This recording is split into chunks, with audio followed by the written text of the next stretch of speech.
You were injured in a slip and fall at an apartment complex or in a shopping center because of ice buildup. It's that time of the year. How do you handle that claim? Can you get compensation for your injuries? I'm going to answer those questions for you. I am Guy DiMartino. I am a Northwest Indiana personal injury lawyer, and this is how it works. A landowner or occupier of land, whether it's an apartment complex or whether it's a shopping center or a retail store, owes a customer or an invitee or a tenant, if you live there, a duty of care. They have a responsibility. And the responsibility is to warn the person of dangerous conditions and to correct any dangerous conditions that may not be known. And what happens typically in these slip and fall cases with ice is that the store owner or the apartment complex fails to adequately salt the area.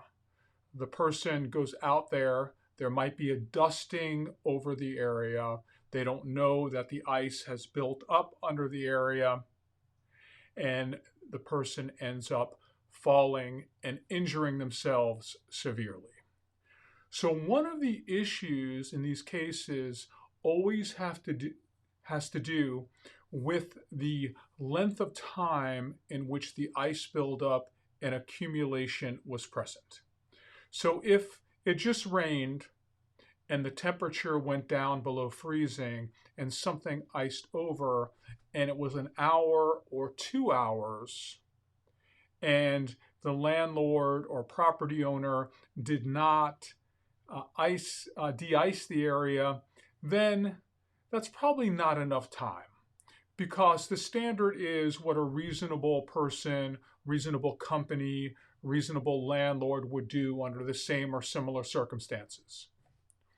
But what we see happen many times is there'll be a snowplow company come to a place, they make this big mountain of snow, it'll get warm for a few days, it'll melt, and then the temperature will drop, and then it'll be like a sheet of ice.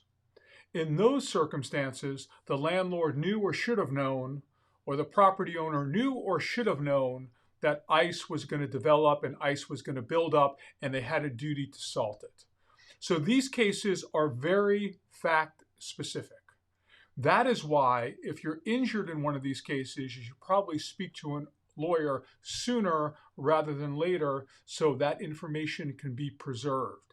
You see the length of the height of the snow mound, snowfall totals, the temperature on those days, photos of the area, all those things will go a long way to help prove your case.